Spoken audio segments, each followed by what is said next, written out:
What's up, everybody? You know what time it is again. Of course, it's time for another review, and today I'll be reviewing the movie that came out on Prime of The Voyeurs, which means people who like to watch other people engage in sexual activity. Who doesn't?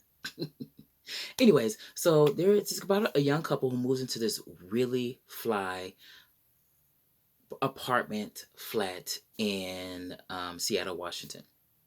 And it's the characters are played by Justin Smith, you probably know from Pokemon movie, and then also Sydney Sweeney, who is in the hit HBO series Euphoria, and also on White Lotus, which I recommend watching both. They're really great shows. They see a very attractive young couple like themselves. They find out that they're married actually too, and then them as a couple are just boyfriend and girlfriend, but they find out later on that they're married, and then watching them get naked and have sex. So of course they're completely engaged in it, so much so that they're distracted when they're supposed to be focused on living in their new space that they reside in. They're distracted by this couple and where they're living. Um, the couple have a Halloween party. They decide to dress up, crash it, get to know them from afar, but actually directly get to know them, and they decide to implant a microphone in their apartment, and so they can hear what they're saying while they're watching them. And so they do that. They start hearing what they're saying. They find out there's like a lover spat of some form. They're not really getting along. They're getting along some days, and then but most of the time they're not getting along. So they find out a lot of different stuff by being intrusive, which is illegal too. You can't implant anything and invading anybody's privacy. It's against the law by implanting a microphone in someone's house. And so, about 13 minutes into the film, I actually guessed the plot line. To be honest with you, it was predictable because I'm thinking, okay, how do these couple? They have blinds, but they also sheer. You can still see through it, but their blinds are completely open. And I'm thinking, how come they never look and then recognize they can see people watching them? I said, this is a setup in some form, and I found out I was correct. It was also predictable to, I guess, some dialogue in an event that happened, that a character was going to say. And so this was predictable. And it reminded me actually of two films that I've seen in the past. One that came out 20 years ago in 2001, starring Freddie Prinze Jr., called Head Over the Hills, and a movie called Rear Window, directed by Alfred Hitchcock. Except those films were a little bit better executed. This was filmed really greatly. I liked the way it was edited.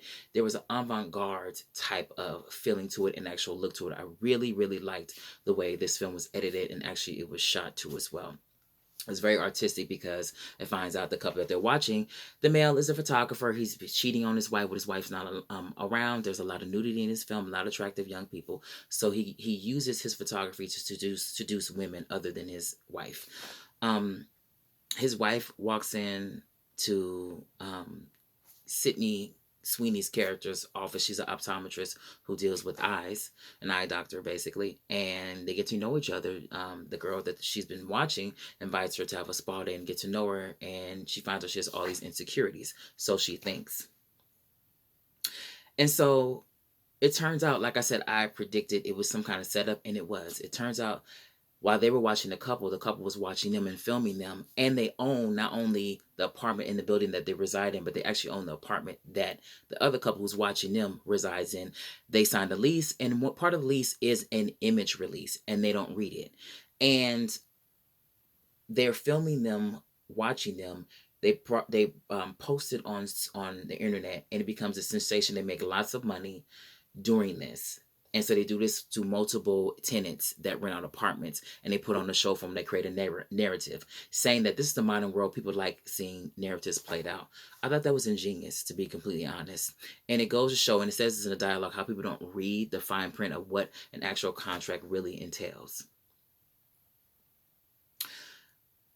So being that this movie was predictable, and I did guess some of the plot lines and even some of the dialogue, even though it was filmed greatly, and I liked the way it was edited, and I also like the transitions, I give this film a C minus.